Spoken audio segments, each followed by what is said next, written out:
संझा के बेरा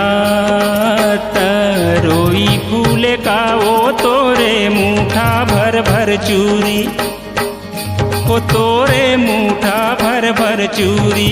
तो हिला फूले का वो तोरे चेहरा आँखी में झुलते रही थे ना, वो तोरे चेहरा आँखी में झुलते रही थे ना।